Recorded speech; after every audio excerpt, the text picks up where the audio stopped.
श्री गणेशाय नमः। श्री हरि ब्रह्मांड पुराण अध्याय 15 श्राद्ध कल्प में ब्राह्मण परीक्षा वर्णन। ऋषियों ने कहा, हे सुत जी, आप धन्य हैं जो अपने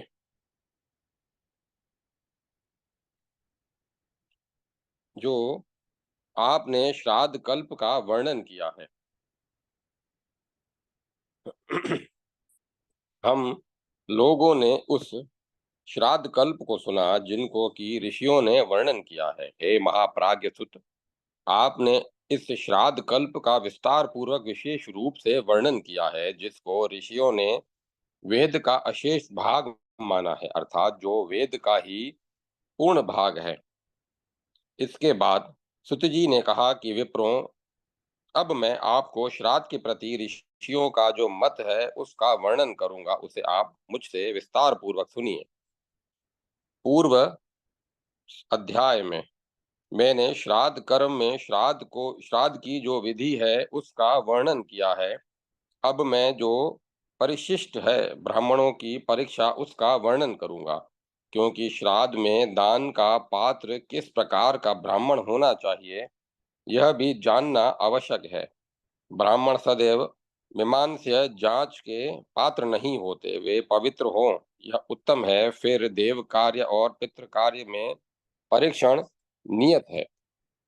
जिस ब्राह्मण में दोष दिखाई दे वह ब्राह्मण श्राद्ध कार्य में वर्जित है।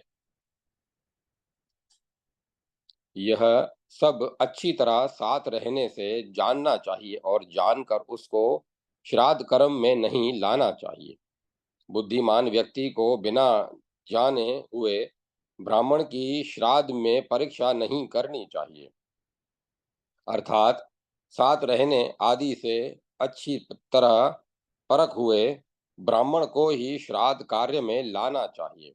श्राद्ध में अपरिचित को लाकर उसकी परीक्षा नहीं करनी चाहिए, क्योंकि फिर बुलाकर परीक्षा करना उचित नहीं है। पहले ही परीक्षा उचित है, क्योंकि ब्राह्मण के रूप में अनेक सिद्ध हो जाने वाले इस पृथ्वी पर घूमते रहते हैं। इसीलिए आए हुए अतिथि का हाथ जोड़कर स्वागत करना चाहिए तथा सत्कार की सामग्रियों तथा आदों अर्थात जलपान, नाश्ता, आज कल चाय आदि से तथा स्नान भोजन आदि करा के उनका पूजन करना चाहिए। इस सागर पर्यंत फैली हुई पृथ्वी पर योगेश्वर एवं देवता लोग प्रजा को धर्म में लगाते हुए अनेक रूपों में विचरण करते हैं।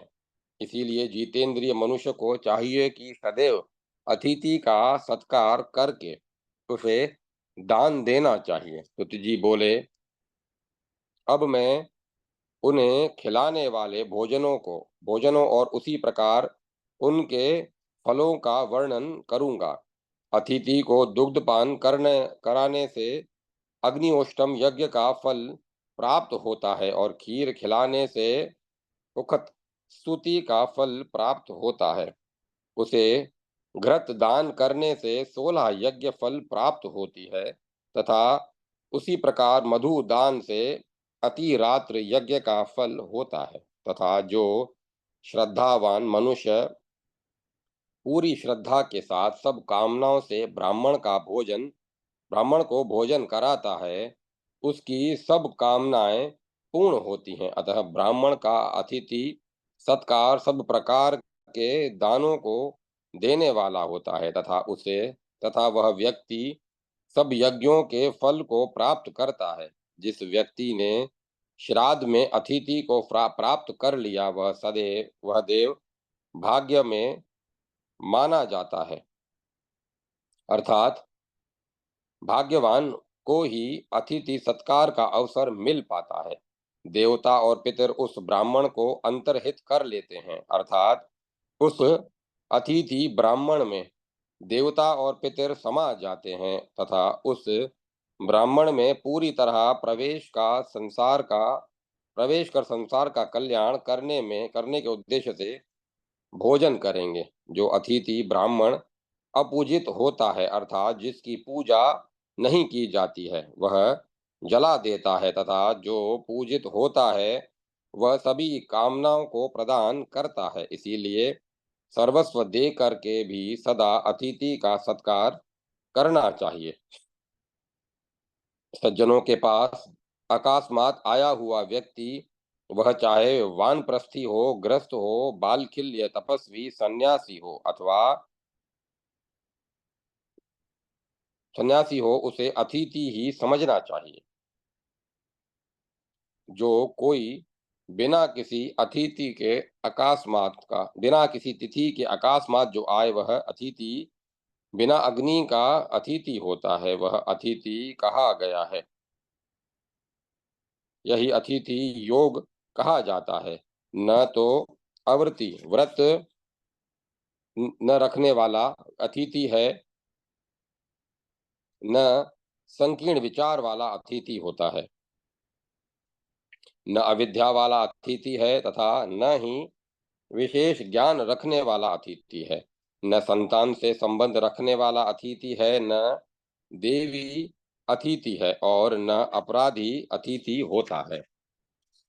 जो प्यास से जो प्यासा है, जो थका हुआ है, जो रास्ता भूला हुआ है तथा जो अत्यंत भूखा है, उसको यज्ञ का फल चाहने वाले व्यक्ति द्वारा सत्कार करके दान देना चाहिए। सदा कोई भूखा नहीं है, यह ब्राह्मण भूखा नहीं मर रहा है, इसे क्यों दें, ऐसा नहीं बोलना चाहिए। जो भी भूखा हो, वह भले ही अपरिचित ही हो, सत्कार करके उसे दान देना चाहिए। श्राद्धों में सदैव सरल स्वभाव वाले, घाव रहित, जिसकी जीविका बहुत कम हो, जो मांगने वाला न हो, अर्थात अचा अचा आयाचक ब्राह्मण को हो, जो एकांत में रहने वाला सदाचारी हो तथा बुद्धिमान हो, ऐसे व्यक्ति को सदैव भोजन कराना चाहिए। जो दुरात्मा व्यक्ति यह कहता है कि उसे नहीं देना चाहिए, वह सैकड़ों जन्म लेकर भी पाप से मुक्त नहीं होता। जो मनुष्य प्रसन्नता के साथ एक पंक्ति में ब्राह्मणों को भोजन कराता है, वह नियुक्त हो या अनियुक्त हो, पंक्ति के द्वारा पाप को हर लेता है। पापी शीघ्र अभिष्ट फल की आपूर्ति ग्रहण करता है और वह नष्ट हो जाता है। जो सन्यासी है, वह श्राद्ध में सभी ब्राह्मणों में आगे होना चाहिए। जो इतिहास सहित पांचों वेदों अर्थात चार वेद और पुराणों को पढ़ता हो, उसे योगी के बाद श्राद्ध में जानकारों द्वारा नियुक्त करना चाहिए। उसके बाद तीन वेदों के ज्ञाता त्रिवेदी को श्राद्ध में स्थान देना चाहिए। फिर उसके बाद जो वेद के ज्ञाता द्विवेदी ब्राह्मण का स्थान होना चाहिए, उसके बाद एक वेद के ज्ञाता का स्थान होना चाहिए, फिर उसके बाद उपाध्याय का स्थान होना चाहिए। अब यहाँ पर जो पवित्र संख्याएं बताई गई हैं, उनको मैं बताऊंगा, ध्यान पूर्वक सुनिए। जो ये पूर्व में पांच पंक्ति पावन बताए गए हैं, वे सब अनुपूर्वश पीछे के हैं। षडंग वित्त शिक्षा, कल्प व्याकरण, विरुक्त छंद और ज्योतिष के जानने वाले, ध्यान करने वाले, योगाभ्यास करने वाले, सब शास्त्रों मतों में समान विचार रखने वाले और यायावर सर्वत्र घूमने वाले साधु संत, इन पांचों को ब्रह्म गोष्ठी पंक्ति पावन समझना चाहिए। श्राद्ध कल्प में भी 14 विद्यालयों में किसी एक विद्या में भी पारंगत तथा यथावत उस विद्या का व्यवहार करते हैं, वे सब पंक्ति पावन हैं। निसंदेह सौ सौपर्ण पंचाग्ने सामवेद का गान करने वाले भी पंक्ति पावन हैं। जो ब्राह्मण 12 वर्ष तक विधिवत लगातार अध्ययन करें, वह भी पंक्ति पावन है। त्रि त्रिनाचिकेत नचिकेता की तीन विद्याओं को जानने वाला जो ब्राह्मण है, धर्मों का अध्ययन करे, वह भी पंक्ति पावन है। बृहस्पति के महाशास्त्र अर्थात अर्थशास्त्र का जिस ब्राह्मण ने अध्ययन किया हो, वह भी पंक्ति पावन है। इस प्रकार ये भी उपर्युक्त ब्राह्मण पंक्ति पावन कहे गए हैं। ये ही पंक्ति में बैठकर देव कर्म, यज्ञ और पितृ कर्म, श्राद्ध में भोजन दान आदि ग्रहण करने के अधिकारी हैं। जो श्राद्ध कर्म में आमंत्रित ब्राह्मण स्त्री का सेवन करता है, उसके मांस को खाकर पितृगण उसके उस वीर्य पर ही सोते हैं। श्राद्ध कर्म में अनुक्रोश सहित भगवान में ध्यान में लगे हुए ब्रह्म बुद्धिमान ब्राह्मण को ही दान देना चाहिए तथा श्राद्ध कर्म में सन्यासी अथवा बालखिल्य को ही भोजन कराना चाहिए। वानप्रस्थी ब्राह्मण को जो भोजन कराता है, वह उसकी पूजा से ही संतुष्ट हो जाता है, और जो गृहस्थ ब्राह्मण को भोजन कराता है, उसने समझो कि विश्व देव देवताओं का ही पूजन कर लिया।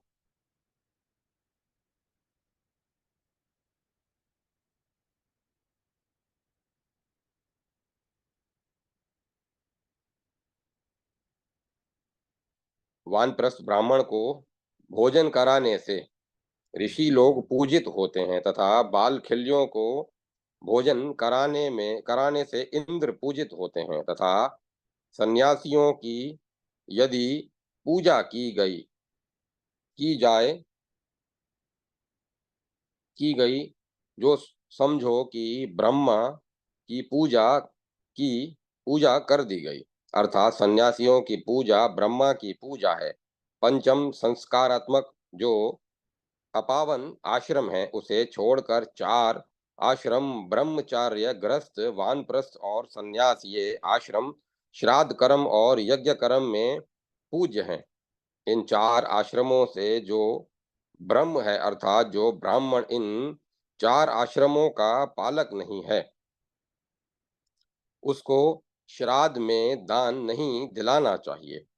उसके अनुसार जो 25 वर्ष की आयु तक ब्रह्मचर्य का पालन करने वाला, 50 की आयु के बाद वन में रहकर वानप्रस्थ धर्म का पालन करने वाला तथा 75 वर्ष की आयु में सन्यासी न बनने वाला ब्राह्मण दान का अधिकारी नहीं है। उसके अनुसार जो आजकल केवल 26 से 50 वर्ष तक के गृहस्थ ही दान एवं भोजन को अधिकारी हैं तथा जो वायु का भक्षण करने वाला हो परंतु चार आश्रमों का पालन करने वाला न हो तथा बिना आश्रम धर्म का पालन किए हुए ही तपस्या कर रहा हो, उसको श्राद्ध में नहीं बुलाना चाहिए तथा जो सन्यासी नहीं है और जो मोक्षवादी है, वे दोनों ही वेद में पंक्ति दूषक कहे गए हैं। जो उग्र तपस्या से युक्त हैं और ब्राह्मण, क्षत्रिय और वैश्यों से निंदा करते हैं, वे सब पंक्ति दूषक कहे गए। ओपव पूरी लगन के साथ काम पर जीविका चलाने वाला तथा सांख्य शास्त्र के ज्ञाता नास्तिक, अर्थात ईश्वर को न मानने वाला और वेद निंदक तथा जो कोई ध्यान की निंदा करते हैं, वे सब पंक्ति दोषक हैं। श्राद्ध कर्म और यज्ञ कर्म व्यर्थ ही सारा मुड़ाकर साधु बने हुए, जटाएं रखने वाले, सब कार्पटिक तीर्थों का जल ढोने वाले, निर्धन, गंदे रहने वाले, भिन्न भिन्न तरह का व्यवहार करने वाले तथा सब कुछ खाने वाले व्यक्ति को श्राद्ध कर्म में छोड़ देना चाहिए। वे पंक्ति पावन नहीं है। श्राद्ध कर्म में कारुकादि कारीगरी करने वाले अनाचारी लोग और वेद से बहिष्कृत गायकों और वेद व्रतों को हव्य कव्य अर्थात यज्ञ कर्म तथा श्राद्ध कर्म में भोजन नहीं कराना चाहिए। इन सब के साथ जो व्यवहार करता है, वह कृष्ण वर्ण को प्राप्त करता है तथा जो शूद्र के साथ भोजन करता है, उस प्रकार ये सभी पंक्ति दूषक कहे गए हैं। विशेष आकर्षण रखने वाले जीवों की हिंसा करना कृषि, व्यापार एवं पशुपालन जो गुरु महान महर्न ज्ञाता नहीं है, उसकी सेवा करना यह सदैव ब्राह्मणों के अकार्य कर्म है। मिथ्या संकल्प करने वाले, सब व्यवहारों को करने वाले, मिथ्या प्रवादी, दूसरों की निंदा करने वाले, चुगलखोर, दम्भी, छोटे छोटे पाप कर्म में लगे रहने वाले तथा विशेष रूप से पाप करने वाले, वेद वाक्यों में अपनी समझ से अपनी व्याख्या करने वाले, लोभ मोह युक्त फल की कामना करने वाले, ब्रह्म विद्या का विक्रय करने वाले, आजकल पैसों पर दूसरे का निबंध या शोध प्रबंध लिखने वाले, ऐसे जो ब्राह्मण हैं उन्हें श्राद्ध कर्म में छोड़ देना चाहिए।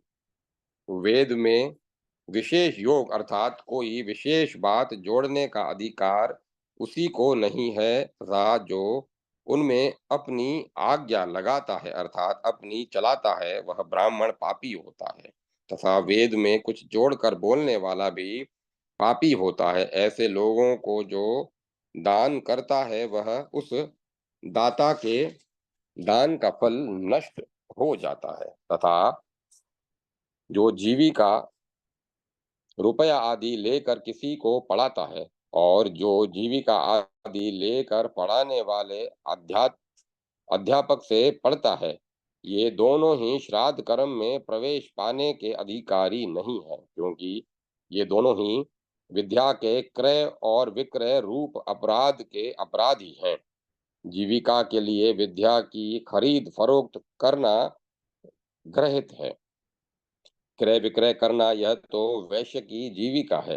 ब्राह्मण के लिए तो यह पाप है, जो सामान्य कथाओं की भांति वेद वाक्यों को कहता है, जो वेदों ज्ञाता जीविका के लिए वेदों का पाठ आदि करता है, वे दोनों ही श्राद्ध कर्म के योग्य नहीं है, भले ही वह पुत्री का पति जमाता ही क्यों न हो। श्राद्ध कर्म में नियुक्त रह करने वा योग्य नहीं है, जो व्यर्थ में पुत्रोत्पत्ति की इच्छा के बिना स्त्री के साथ संभोग करता है तथा जो यज्ञ में समर्थ ही यज्ञ में व्यर्थ ही हवन करता है, वे दोनों ही श्राद्ध के योग्य नहीं है। और जो द्विज वाधुर्षी है, वे तथा जिनकी स्त्रियां रजस्वला हो रही तथा जिनकी पत्नियां दूसरों के पतियों का सेवन करने वाली हैं तथा पुरुष भी पर स्त्री सेवन करने वाले हैं, ऐसे ब्राह्मण श्राद्ध कर्म के अधिकारी नहीं है। जो ब्राह्मण अर्थ और काम में रत हैं, उनको श्राद्ध में भोजन नहीं कराना चाहिए तथा जो वर्णाश्रम धर्मों और श्राद्ध कर्म में विरोध करने वाले हैं, जो चोरी करने वाले हैं, चाहे जिससे यज्ञ करने वाले, वे सब पंक्ति दूषक हैं। जो ब्राह्मण, क्षत्रिय और एवं वैश्य सूअर की तरह खाता है अथवा हाथ पर रख कर खाता है, उसका दिया हुआ भोजन पितृगण नहीं स्वीकार करते हैं। श्राद्ध से बचा हुआ अन्न स्त्री तथा शूद्र को नहीं देना चाहिए। जो अज्ञान और मोहवश देता है, वह भोजन पितरों को प्राप्त नहीं होता। इसीलिए श्राद्ध कर्म में बचे हुए अन्न का किसी को नहीं देना चाहिए, अन्यथा दही और घृत को मिलाकर पुत्र अथवा शिष्ट को दे देना चाहिए, अन्यथा नहीं। विशेषतया श्राद्ध से बचे हुए जूठे अन्न को ही देना चाहिए। पुष्प, मूल और फलों से जिस प्रकार पितृगण तृप्त होते हैं, उसी प्रकार अन्न से भी तृप्त होते हैं। जब तक अन्न अपनी उष्णता नहीं छोड़ता, तब तक वह पवित्र रहता है तथा शापित नहीं होता। उष्णता छोड़ने पर अन्न शापित हो जाता है। जब तक ब्राह्मण लोग चुपचाप इंद्रियों को वश में करके भोजन करते हैं, तब तक पितृगण स्वीकार करते हैं। दान को स्वीकार करना, हवन, भोजन, बलि, इन सब को अंगूठे के साथ संपन्न करना चाहिए। जिससे वह असुरों के लिए न हो जाए। श्राद्ध कर्म में विशेषतः ये उपर्युक्त दान आदि करने चाहिए। यजमान का अपन घुटनों के नीचे करके उनके बल बैठकर आचमन करना चाहिए। श्राद्ध काल में मुंडे सिर वाले, जटा रखने वाले, गेरुआ वस्त्र पहनने वाले को दूर रखना चाहिए। जो ब्राह्मण सदैव व्रत में लगे रहते हैं, ज्ञान प्राप्त करने में लगे रहकर योग का अभ्यास करते रहते हैं, देवों के प्रति भक्ति भाव रखते हैं, आत्मा से महान होते हैं, ऐसे शिखाधारी गेरु धातु से रंगे वस्त्र वाले त्रिदंडियों अर्थात मन वचन कर्म से जो सन्यासी हों, उन्हें श्राद्ध दान दिलवाना चाहिए। यह समस्त जड़ चेतन जगत योग परायण महात्माओं से निरंतर व्याप्त रहता है। इसीलिए इस जगती तल पर जो कुछ होता है, वे उसे देखते हैं। व्यक्ति दिखाई देने वाले पंचभूतादि तथा अव्यक्त प्रकृति आदि को वश में करके जो उनसे परे पदार्थ आत्मा परमात्मा के विषय में ज्ञान रखते हैं, क्योंकि आत्म तत्व का ज्ञान प्रकृति और उसके कार्यभूत बुद्धि अहंकार मन 11 इंद्रियों पंच तन मात्राओं और पंच महाभूतों को वश में करके ही संभव है। अतः जो व्यक्ताव्यक्त को वश में करते हैं, वे ही उससे परों आत्म तत्व के विषय में जाने जाते हैं। अर्थात ऐसे महापुरुष तथा सत्य एवं असत्य को जानने जिन्होंने जान लिया है तथा उस इस संसार में क्या सत्य सदा रहने वाले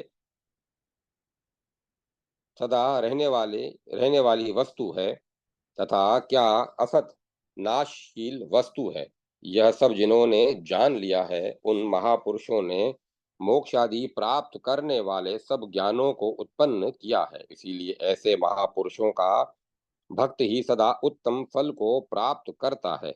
जो ऋग्वेद का जानता है, वह सब वेदों का जानता है। जो यजुर्वेद को जानता है, वह यज्ञ को जानता है। जो सामवेद को जानता है, वह ब्रह्म को जानता है। जो मानस को जानता है, वह सब कुछ जानता है। यहाँ मानस से तात्पर्य यथासंभव अथर्व वेद से है, क्योंकि अथर्व वेद में ही सामाजिक आर्थिक व्यवहारिक तथा अन्य जीवनोपयोगी समस्याओं का समाधान वर्णित है। इसीलिए सब कुछ जानने की बात की गई है।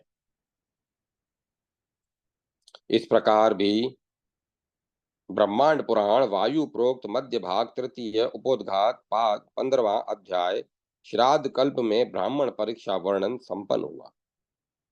जय माता सरस्वती। जय मां सरस्वती। अध्याय 16वां।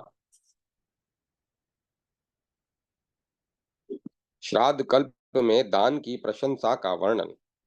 बृहस्पति ने कहा कि मैं अब उसके बाद पुनः दान और दान के फलों को बतला रहा हूँ। सभी जीवों को तारने वाले स्वर्ग के मार्ग में सुखपूर्वक ले जाने वाले संसार में जो सबसे श्रेष्ठतम है तथा जो अपनी सबसे प्रिय वस्तु है, उसे अक्षय तृप्ति के लिए दान करना चाहिए। श्राद्ध में अन्न का दान करने वाला व्यक्ति सोने के बने हुए सूर्य के समान चमकते हुए स्वर्ग की अप्सराओं से भरे हुए कभी नष्ट न होने वाली आनंद को प्राप्त करता है। श्राद्ध कर्म में भोजन कराने के साथ साथ बिना फटा हुआ वस्त्र जो व्यक्ति दान करता है, वह आयु शरीर में चमक ऐश्वर्य और शुभ सुंदर रूप को प्राप्त करता है। जो यज्ञ का जानने वाला यजमान श्राद्ध के समय यज्ञोपवीत दान में देता है, वह सब ब्राह्मणों के ब्रह्मदान का फल है। श्राद्ध काल में यजमान ब्राह्मण को भरे हुए क्रतु फलुत कमंडलू को दान करता है। वह कमंडलू दान दाता का मधु, दुग्ध, घृत और दही उपस्थित करता है।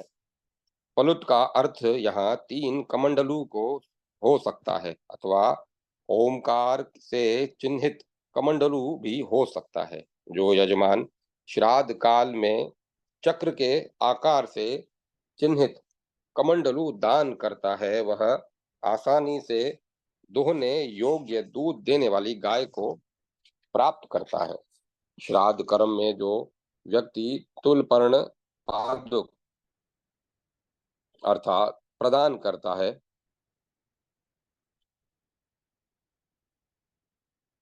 वह शोभायमान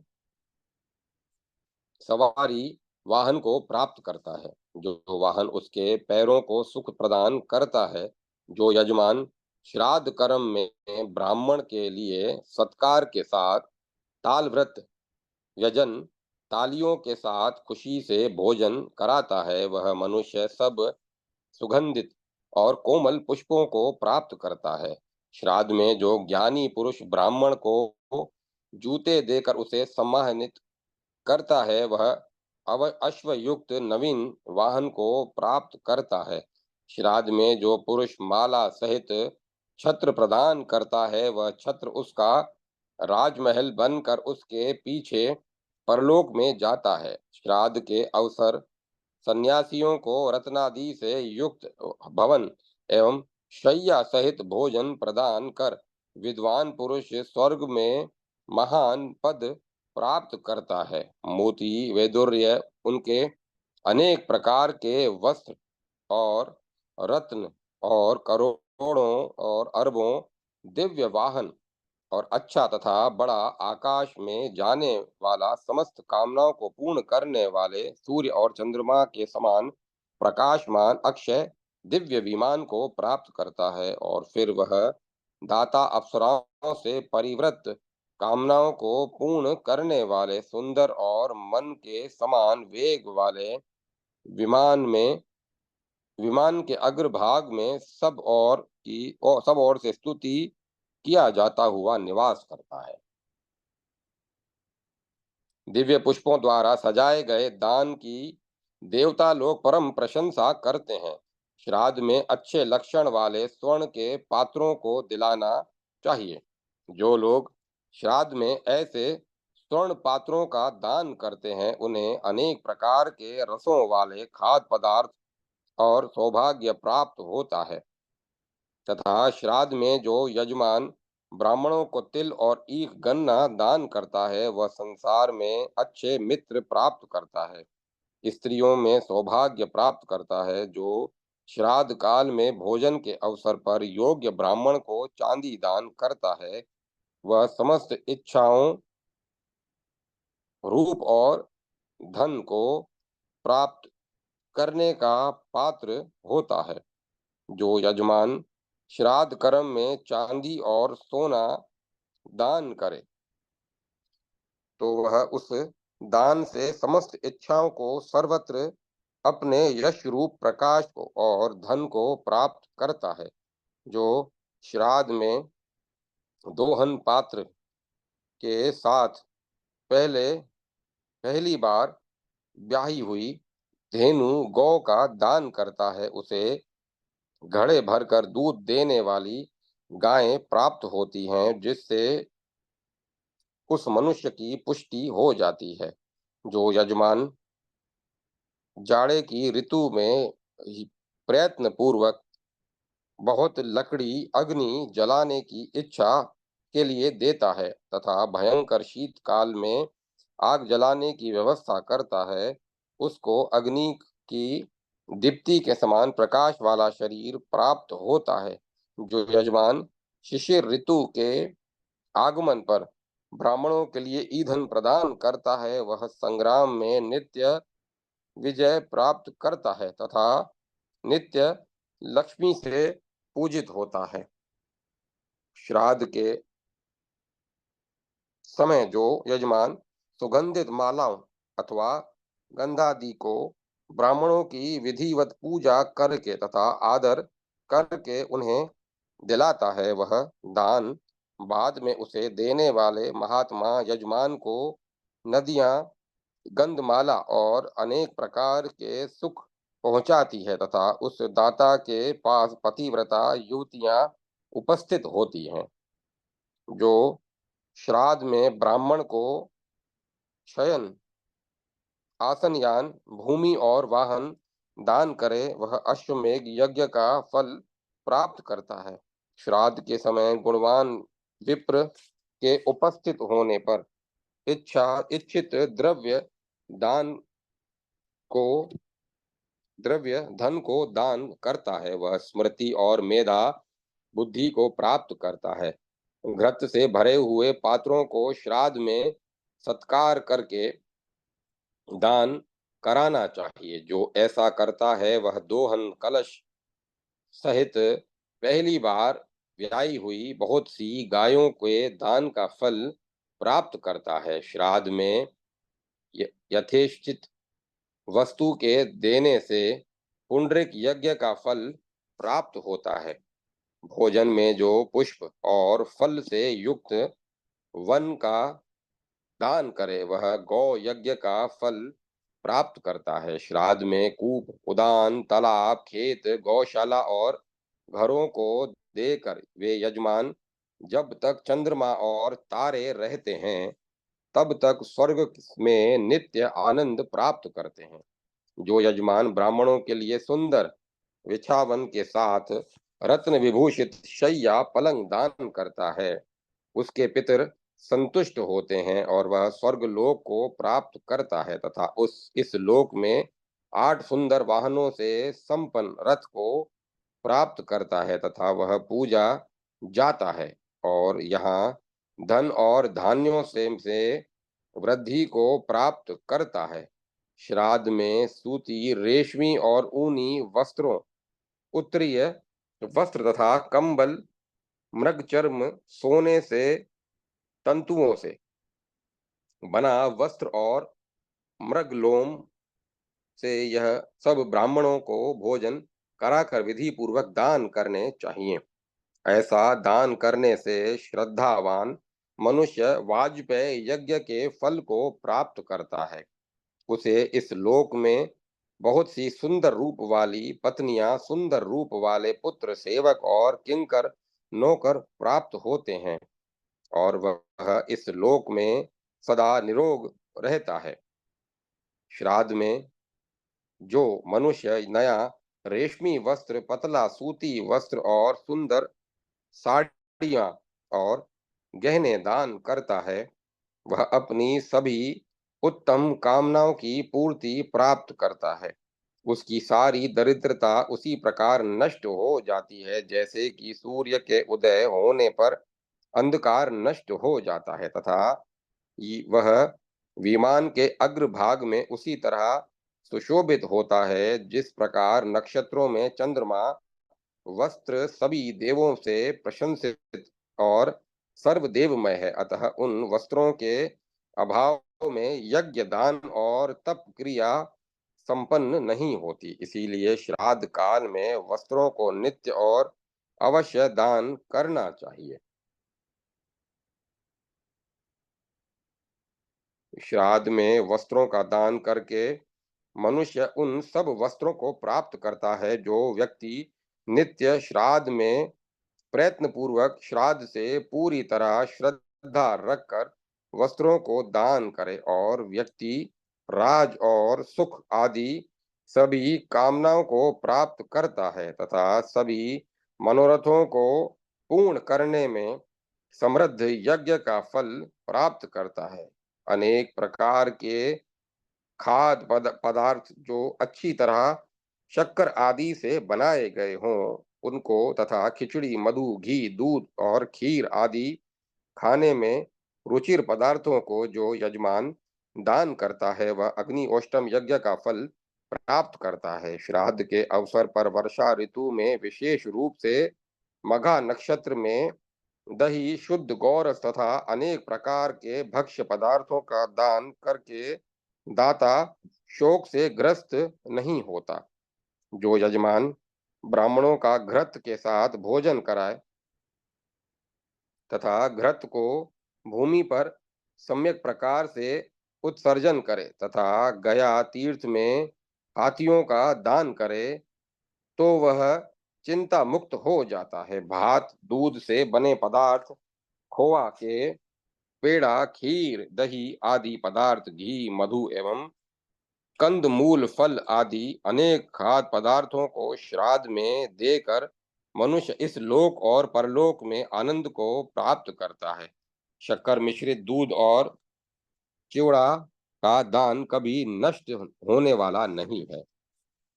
मसूर और खिचड़ी के दान से पितृगण 1 वर्ष तक प्रसन्न रहते हैं। उसी प्रकार सत्तू दान के लावे, पुआ और कुलमाश, कुल्थी से के बने भोजनों से भी 1 वर्ष तक पितृगण खुश रहते हैं। घी मनोहर और हृदय को लुभाने वाले अन्यान्य खाद्य पदार्थ तथा दही के साथ सत्तू का भोजन शुद्ध करके श्राद्ध के अवसर पर देना चाहिए। श्राद्ध में जो इन सब पदार्थों का दान करता है, वह कई पद्म का खजाना प्राप्त करता है। जो श्राद्ध के अवसर पर ब्राह्मण को सत्कार करके यत्न पूर्वक नए अन्न का दान करे, वह समस्त भोगों को प्राप्त करता है तथा स्वर्ग जाने पर पूजित होता है। जो मनुष्य विभिन्न प्रकार के भक्ष्य पदार्थ, भक्ष्य सामग्रियां तथा पीने और चाटने की विविध वस्तुएं भोजन में आगे आसन पर बिठाकर हाथ जोड़कर अतिथियों के लिए प्रदान करता है, उन्हें आदर के साथ खिलाता है, वह मनुष्य सभी यज्ञों और सत्क्रियाओं का अनुत्तम फल प्राप्त करता है। भूखे अतिथि के लिए शीघ्रता पूर्वक खूब पका हुआ गर्म भोजन कराना चाहिए। जो व्यक्ति ऐसा करता है, वह तरुण सूर्य के समान चमकने वाले हंसों द्वारा वहन करने वाले विमान को प्राप्त करता है। श्राद्ध कर्म में अन्नदान करने वाला व्यक्ति 3 करोड़ सुंदरी कन्याओं को प्राप्त करता है। अन्नदान से बड़ा दान अन्य कोई नहीं है। अन्न से संसार के सभी प्राणी पैदा होते हैं और अपना जीवन जीते हैं, अतः जीवन दान से बढ़कर अन्य कोई दान नहीं है। अन्न से लोग प्रतिष्ठित होते हैं, अतः अन्नदान का फल लोकदान का फल है, अर्थात जो अन्नदान करता है वह संसार का दान करता है। लोगों का जीवन दान लोगों को जीवन दान देता है तथा लोगों को जीवन दान देने से बढ़कर कोई दान नहीं है। अन्न से ही यहाँ तीनों लोक जीवित हैं। यह सारा विश्व प्रपंच अन्न का ही परिणाम है। अन्न में ही समस्त लोकों की प्रतिष्ठा है, अतः अन्न ही साक्षात प्रजापति है। उसी से यह सारा त्रिलोक्य व्याप्त है। इसी कारण अन्न के समान कोई दान न हुआ और न होगा। इस पृथ्वी पर जितने भी रत्न हैं, वाहन है और सुंदर स्त्रियां हैं, पितरों में भक्ति रखने वाला व्यक्ति उन सब को शीघ्र प्राप्त करता है। जो व्यक्ति अतिथियों के लिए हाथ जोड़कर विनम्रता पूर्वक दान करे, उस व्यक्ति की हजारों देवता लोग आतिथ्य सत्कार करने की सम्यक प्रतीक्षा करते हैं। ऊपर कही गई सभी वस्तुओं से जो विद्वान ब्राह्मणों को दान करता है, वह इस पृथ्वी पर एक राजा होना चाहिए तथा वस्तुएं जो 2 वस्तुएं तथा एक वस्तु देने से जो केवल सुखी ही होना चाहिए। अतः दान ही परम धर्म है तथा यह सज्जन पुरुषों द्वारा सत्कार करके पूजित है। दान से ही तीनों लोकों का आधिपत्य निश्चित ही स्थित है। पितरों में भक्ति रखने वाला मनुष्य सदैव दान से ही जो राजा नहीं है वह राज्य को प्राप्त करता है, तथा जो निर्धन है वह उत्तम धन प्राप्त करता है। जिसकी आयु क्षीण हो चुकी है वह आयु को प्राप्त करता है। इस प्रकार श्री ब्रह्मांड पुराण वायु प्रोक्त मध्य भाग तृतीय उपोद्घात पाद 16वां अध्याय श्राद्ध कल्प में दान की प्रशंसा का वर्णन संपन्न हुआ। जय माता सरस्वती। जय माता सरस्वती। अध्याय 17वां। श्राद्ध कल्प में नक्षत्र तिथि श्राद्ध का फल। बृहस्पति ने कहा कि इसके बाद मैं नियमित और काम्य श्राद्धों का वर्णन कर रहा हूँ, तथा श्राद्ध कर्म इन सब की प्राप्ति के लिए किस प्रकार पूजन किया जाता है। तीनों ही अष्टकाएं पुत्र और पत्नी आदि की कारणीभूत है। इस श्राद्ध कर्म में कृष्ण पक्ष श्रेष्ठ माना गया है। तीनों अष्टकाओं में पहले इंद्र देवता की मानी गई है, दूसरी प्रजापत्य और तीसरी विश्व देवता की है। पहली इंद्र की अष्टका की पूजा सदैव पुआ से करनी चाहिए, दूसरी की पूजा मास से करनी चाहिए, तथा तीसरी अष्टका की शाखों द्वारा पूजा करनी चाहिए।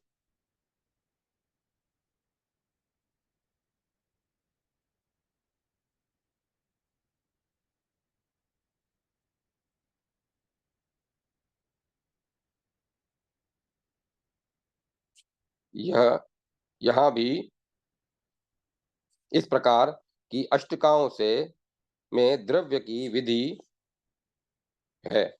यहाँ भी अष्टका को पितरों की इच्छा पूर्ति होती है, वे प्रसन्न होते हैं, इसीलिए पितरों के लिए श्राद्ध की विधि बताई गई जाती है। यदि कोई अन्य चौथी अष्टका ले तो विधि पूर्वक संपन्न करे। बुद्धिमान पुरुष को सर्वस्व व्यय करके भी अष्टका में शीघ्र श्राद्ध करना चाहिए। जो व्यक्ति ऐसा करता है वह शीघ्र क्रय कल्याण को प्राप्त करता है और फिर परलोक और इहलोक में आनंद प्राप्त करता है। पितृगण पर्व के अवसर पर और देवता विशेष तिथियों पर पितरों का श्राद्ध एवं देवों की यज्ञ पूजा आदि करने वालों के पास उसी प्रकार उपस्थित होते हैं जिस प्रकार जलाशय के पास गौएं उपस्थित होती हैं। वे पितृगण माह के अंत में बिना पूजित हुए ही लौट जाते हैं, अर्थात पितृपक्ष में पितृगण 15 दिन तक अपने पुत्र पौत्रादि से पूजा की प्रतीक्षा करते हैं, तथा जब 15 दिन तक कोई नहीं आता तब वे पितृगण माह के अंत में अपूजित ही लौट जाते हैं। जो व्यक्ति इन अष्टकाओं में पितरों की पूजा आदि नहीं करते उनकी इस यह लोक और परलोक में सब प्रकार की आशाएं नष्ट हो जाती हैं, तथा पूजा करने वालों की उन्नति होती है और जो पूजा नहीं करते उनकी अधोगति होती है। इन अष्टकाओं में पूजा करने वाले देवों के पास स्वर्ग को जाते हैं और पूजा न करने वालों की त्रियक गति होती है, अर्थात पक्षियों की योनि को प्राप्त करते हैं। जो पूजा करते हैं उनके शरीर की पुष्टि होती है, उन्हें संतान की प्राप्ति होती है, वह स्मृति बुद्धि पुत्रों और ऐश्वर्य को प्राप्त करते हैं। पूजा करते हुए मनुष्य शीघ्र ही सब कुछ पूर्ण रूप से प्राप्त करता है। अतः तिथियों तिथियों में श्राद्ध का फल बता रहे हैं। अतिपद को पूजा करने से धन का लाभ होता है और उसका प्राप्त किया हुआ नष्ट नहीं होता है। द्वितीया तिथि को जो पूजा करता है वह 2 पैरों वाले मनुष्यों का राजा होता है। उत्तम वर प्राप्त करने वालों के लिए तृतीया की पूजा करना अच्छा होता है तथा तृतीया तिथि की पूजा शत्रु को मारने वाली और पाप को नष्ट करने वाली होती है। चतुर्थी तिथि को पूजा करने वाला शत्रु शूद्र के छिद्रों अर्थात शत्रु की कमजोरियों को देखता है तथा पंचमी तिथि को पूजा करने वाला उत्तम लक्ष्मी को प्राप्त करता है। षष्ठी तिथि को श्राद्ध करता हुआ व्यक्ति प्रयत्न पूर्वक सम्यक प्रकार से पूज्य होता है तथा जो सप्तमी तिथि को निरंतर श्राद्ध करे वह महेशत्व राजत्व को प्राप्त करता है तथा गुणों का विधिपति अधिपति होता है तथा जो मनुष्य और अष्टमी को पूजा करे तो वह संपूर्ण रिद्धि धन दौलत को प्राप्त करता है। ऐश्वर्य और सुंदर स्त्री की कामना रखने वाले व्यक्ति को नवमी में श्राद्ध करना चाहिए तथा यदि दशमी को मनुष्य श्राद्ध करे तो वह ब्राह्मी श्री विद्या को प्राप्त करेगा और एकादशी को श्राद्ध करने वाला व्यक्ति समस्त वेदों का ज्ञान प्राप्त करता है और सभी ब्राह्मणों की समानता को प्राप्त करता है तथा एकादशी का परम धन ऐश्वर्य प्राप्त कराने वाला होता है। द्वादशी को किया गया श्राद्ध विजय लाभ राज्य आयु तथा विविध प्रकार के धनों को प्राप्त कराता है। त्रयोदशी तिथि को दान संतान की वृद्धि और पशुओं बुद्धि स्वतंत्रता और उत्तम पुष्टि प्रदान करता है तथा त्रयोदशी को दान करना दीर्घ आयु और ऐश्वर्य को प्राप्त कराता है। जिसके घर में जवान मर गए हों तथा किसी शस्त्र से मर गए हों उनको चतुर्दशी को श्राद्ध दान करना चाहिए तथा अमावस्या को प्रयत्न पूर्वक सदैव श्राद्ध करना चाहिए। अमावस्या को श्राद्ध करने वाला सब कामनाओं को प्राप्त करता है और अनंत काल तक स्वर्ग को प्राप्त करता है तथा जिनको विषम संतान उत्पन्न होती है जैसे कि 3 कन्याओं के बाद पुत्र तथा 3 पुत्रों के बाद एक कन्या उत्पन्न हुई हो उन्हें भी अमावस्या को ही श्राद्ध करना चाहिए। इस प्रकार अमावस्या को दिया गया श्राद्ध सब कामनाओं को प्राप्त कराता है। मघा नक्षत्र में श्राद्ध देने वाला सब मन की इच्छाओं को प्राप्त करता है अतः उक्त नक्षत्र को दिया गया श्राद्ध पितरों को अभिष्ट है। उससे पितृ प्रत्यक्ष रूप से पूजित होते हैं अतः उक्त नक्षत्र में दिया गया श्राद्ध अक्षय कहा जाता है अतः मघा नक्षत्र में श्राद्ध करना चाहिए। इस प्रकार भी ब्रह्मांड पुराण वायु प्रोक्त मध्य भाग तृतीय उपोद्घात पाद 17वां अध्याय श्राद्ध कल्प में नक्षत्र तिथि श्राद्ध का फल संपन्न हुआ। जय माता सरस्वती। जय मां सरस्वती। अध्याय 18वां नक्षत्रों में श्राद्ध करने के फल का वर्णन। बृहस्पति ने कहा कि विशेष नक्षत्र में अलग अलग श्राद्ध करने से क्या फल होते हैं यह यमराज ने शश बिंदु के लिए जिन श्राद्धों को बताया उनको मुझसे सुनिए।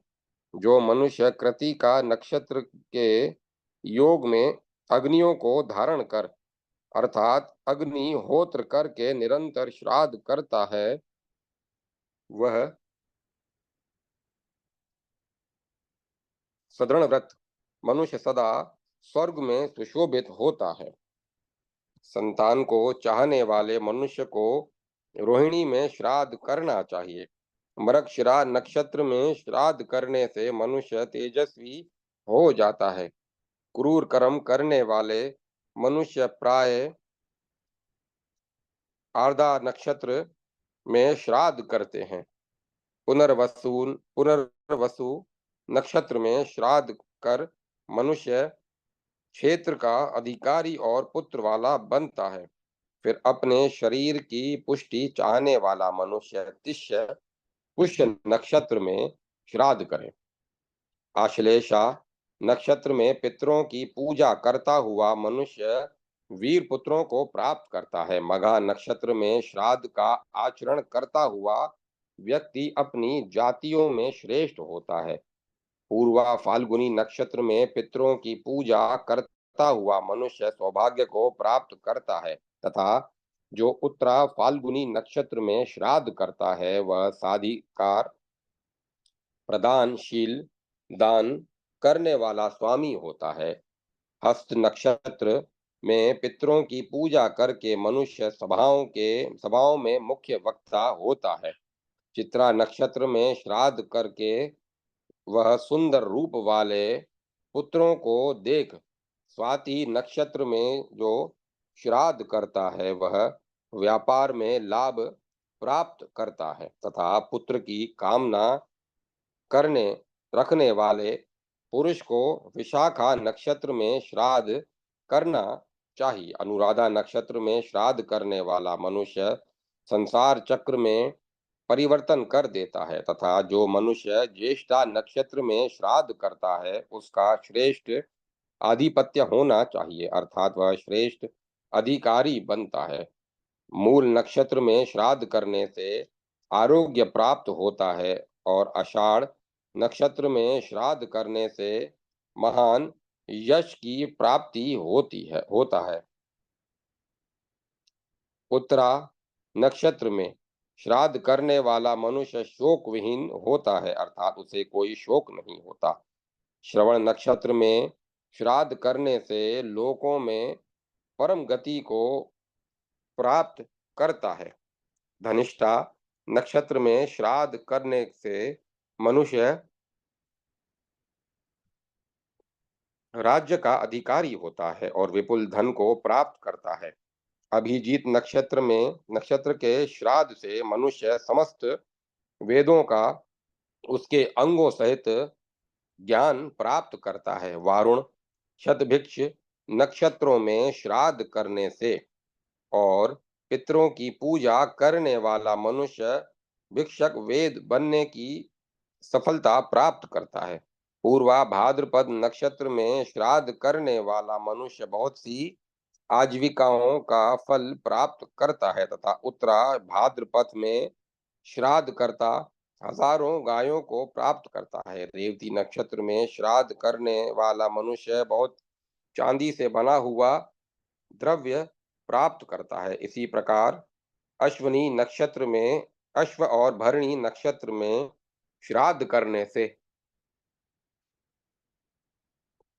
आयु प्राप्त करता है। इस प्रकार श्राद्ध विधि का पालन करने वाले उस विनम्र शतबिंदु ने अपने बल से समस्त भूमंडल को प्राप्त करके शासन किया था।